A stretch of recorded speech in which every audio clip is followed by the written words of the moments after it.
We're going to solve the differential equation y prime equals y inverse. So we're going to suppose that y equals ax to the n. This implies that y inverse, switching x and y and then solving for y, would be x to the 1 over n over a to the 1 over n.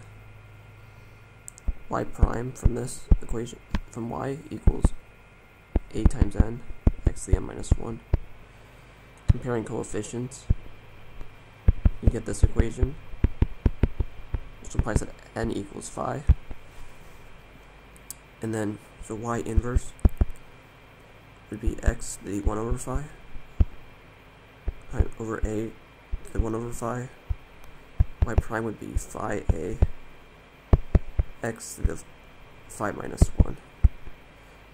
So now from that we have to compare this coefficient to this coefficient, so we get phi times a equals 1 over a to the 1 over phi.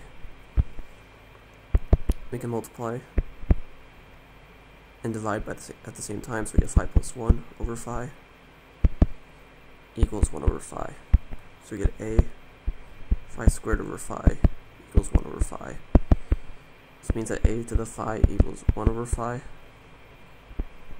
So a equals the phi root of 1 over phi, meaning y is equal to the phi root of 1 over phi x to the phi.